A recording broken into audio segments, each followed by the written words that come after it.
நம்ம எல்லாருக்குமே சச்சின் டெண்டுல்கர் நல்லா தெரியும். 2011 இந்தியா வேர்ல்டு கப்பை வின் பண்ணிவிட்டு சச்சின் டெண்டுல்கர் தன்னுடைய ஸ்ட்ரீட்குள்ளே என்டர் ஆகும்போது ஏகப்பட்ட க்ரௌட் அவரை விஷ் பண்ணி வெல்கம் பண்ணுறதுக்காக அங்கே இருந்தாங்க. சச்சின் டெண்டுல்கர் வீடு இருக்கிற அதே தெருவில் மாடியில் ஒரு சின்ன பொண்ணு, 11 வயசு பொண்ணு இதை பார்க்குறாங்க. பார்க்கும்போது அவங்களுக்கு ஒரு மனசில் ஒரு ஆசை வருது, இதே மாதிரி நானும் ஒரு நாள் இந்தியாவுக்காக வேர்ல்டு கப்பை வின் பண்ணி கொடுப்பேன் அப்படின்ட்டு. 14 வருஷம் கழித்து இன்றைக்கி அந்த கனவு நிறைவாயிருக்கு. ஆமாங்க, ஜெமிமா. இன்றைக்கி உலகம் ஃபுல்லாக இந்த பெயர் தான் பிரபலமாயிட்டிருக்கு. இந்தியாவில் மட்டும் இல்லை, உலகம் ஃபுல்லாக இந்த பேரை பற்றி பேசிகிட்ருக்காங்க, இந்த நபரை பற்றி பேசிகிட்ருக்காங்க. அதற்கு காரணம் ஆஸ்திரேலியா மேட்ச்சில் பெஸ்ட் பெர்ஃபார்மன்ஸை கொடுத்து வின் பண்ணது மட்டும் இல்லை, அதுக்கு முன்னாடி இவங்களுக்கு நடந்த துரோகங்கள், அநீதிகள் எல்லாமே இன்றைக்கி வெளியில் வந்திருக்கு. ஒரு 11 வயசுடைய ஒரு சின்ன பிள்ளை தன் மனசில் நினச்ச ஆசையை இன்றைக்கு தேவன் அந்த ஆசையை, அந்த கனவை நிறைவேற்றியிருக்காருன்னு தான் நம்ம சொல்ல முடியும். அந்த ஆஸ்திரேலியா மேட்ச் அவங்க ஜெயிச்சதுக்கப்புறம் அவங்க சொன்ன வார்த்தை என்ன தெரியுமா? Thank you Jesus. ஏசப்பாவுக்கு அவங்க நன்றி சொன்னாங்க. கோடிக்கணக்கான ஜனங்கள் உலகம் ஃபுல்லாக இந்த மேட்சை லைவாக பார்த்துட்டு இருக்கும் பொழுது அவங்க சொன்ன ஒரு வார்த்தை, இயேசுவுக்கு நன்றி. நான் ரொம்ப பலவீனமாக இருந்தேன், ரொம்ப டிப்ரெஷனில் இருந்தேன். இந்த மேட்ச் சீரியஸ் ஃபுல்லாகவே டெய்லி நான் அழுதுட்டு இருந்தேன். ஏன்னா எப்போ என்னை இறக்கி விடுவாங்கன்னே தெரியாது. எனக்குன்னு ஒரு தனி ரோல் கிடையாது. ஒரு செகண்ட் பிளேஸ், செகண்ட் பொசிஷனில், தேர்ட் பொசிஷனில் தான் நான் இறங்குவேன்னு எனக்கு எதுவுமே தெரியாது.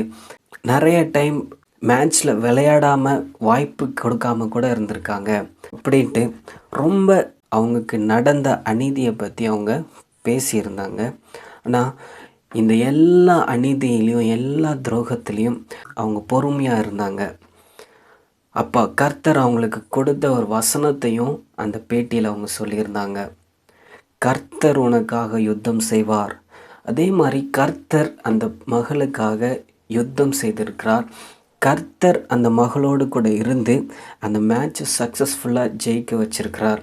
அது மாத்திரமல்ல, ஜெமிமாவை பற்றி கூகுளில் நீங்கள் சர்ச் பண்ணிங்கன்னா அவங்க கிரிக்கெட் வீடியோஸை விட அதிகமாக அவங்க கிட்டார் எடுத்து ஆண்டவரை பாடி ஆராதித்த வீடியோஸ் நிறையா வரும்.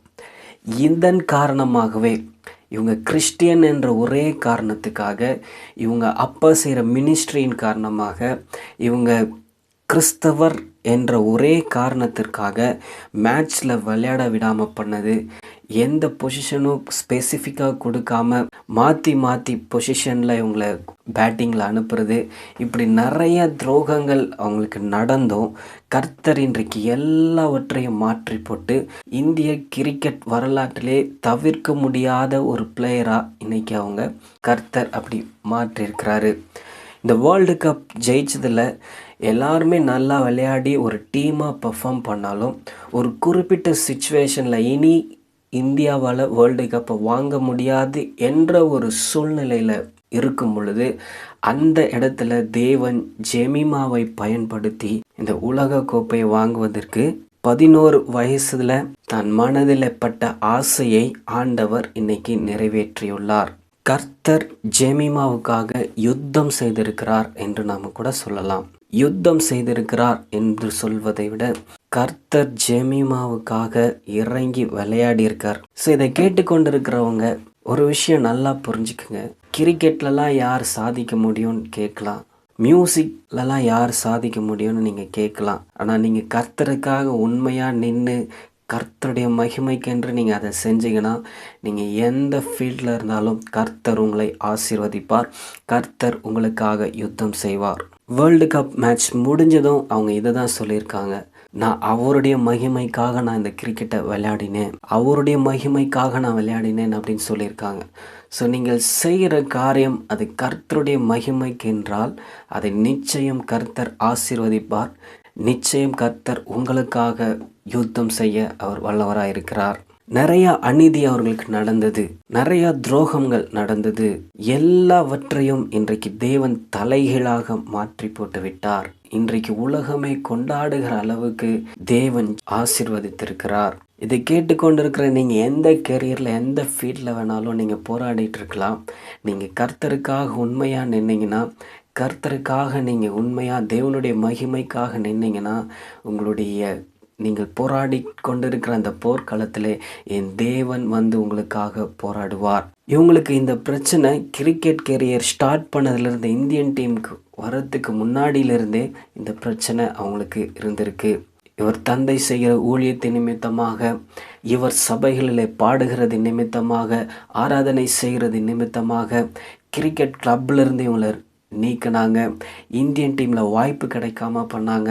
வாய்ப்பு கிடைச்சும் 11 பேருக்குள்ளே அவங்க நேமை சேர்க்காம வெளியில் உட்கார வச்சாங்க. இப்படி எத்தனையோ தடைகளை தாண்டி இன்றைக்கு அவர்கள் தேவனுடைய நாமத்தை மகிமைப்படுத்தி இருக்கிறாங்க. ஸோ திறமைகள் இருந்தால் மாத்திரம் போதாது, நமக்கு தேவை தேவனுடைய கிருபை. ஜெமிமாவுக்கு தேவனுடைய கிருபை இருந்ததினாலே இந்த எல்லா தடைகளையும் தாண்டி வர கர்த்தர் அவருக்கு உதவி செய்திருக்கிறார். இந்த எல்லா சூழ்நிலைகளும் ஒரு நாளும் அவங்க ஃபேமிலியோ ஜெமிமாவோ எதுவுமே பின்வாங்கலை. தேவனுக்குரிய காரியங்களிலிருந்து பின்வாங்கலை. கர்த்தரை பாடி துதிக்கிறதுலேருந்து பின்வாங்கலை. அவங்க தொடர்ந்து அதை செய்து கொண்டிருந்தாங்க. கிரிக்கெட்டுக்காக தேவனை எந்த இடத்துலையும் அவங்க பின்னாக வைக்கவில்லை. எல்லா இடங்களிலும் தேவனை முன்பாக வைத்தார்கள். எல்லா பேட்டிகளிலும் தேவனை மகிமைப்படுத்தினார்கள். இன்றைக்கு தேவன் இவருடைய பெயரை இன்றைக்கு மகிமைப்படுத்தி இருக்கிறார். தன்னுடைய கெரியரில் போராடி கொண்டிருக்கிற எல்லாரும் ஒரு விஷயத்தை தெரிஞ்சுங்க. நீங்கள் எந்த ஃபீல்டில் இருந்தாலும் சரி, எந்த துறையில் இருந்தாலும் சரி, நீங்கள் தேவனுக்காக நின்னீங்கன்னா தேவன் உங்களுக்காக நிச்சயம் நிற்பார். கர்த்தர் தாமே இந்த பதிவை ஆசீர்வதிப்பாராக. ஆமேன். Lord, I pray, even when it's sent by the Holy Spirit of God, let her life change, her destiny be transformed. Take her to higher elevation, Lord, higher level, Lord Almighty God. She will do so well in the cricket, Lord, in the Lord, with the batting, Lord, with the bowling, Lord, with the fielding, Lord, everything. She will excel, and Lord, she will show what a great gift asset she is to the nation of India, dear Father God Almighty. We bless her, and I pray, dear Father God, you will do something new to her as she never done before. Something new to happen has never happened before, dear Father God. Lord, something new. You are a God of new things, Lord Almighty God. I pray you will do new things in and through our life, Father. Lord, I pray, Lord Almighty, I pray, God, I have a desire that she will set some new record in this kind of World Cup, dear Father. Personally, a new record, Lord Almighty God, for your glory. Hallelujah. She will not play for the record. She will pray for that. She will play for the nation. But in doing so, let her set up a record, Lord Almighty God. And I pray, dear Father God, you will make it the head, not the tail, or the top, never at the bottom, in the name of Jesus Christ. She will be always there to be the person ready to take up a challenge and save, Lord Almighty, the team of God. She always there, Lord, even any challenge situation, she will run with ease. She will handle it, Lord Almighty. Like David handled Goliath with ease, Lord Almighty God. Any Goliath, she will handle easily, dear Father God, and bring down any challenge, Lord, and make sure that our country wins the World Cup, Father God. We bless her, we send her with your blessing, protect her, keep her healthy, Lord, no injuries, Lord, whatsoever, dear Father. Angels of God, take charge of her in the name of Jesus. We thank you, worship you, we bless our daughter, we give you glory. In Jesus' name, everyone say aloud, amen. And I'm declaring it today that I'm going to come back with good news, Pastor, that India won the World Cup.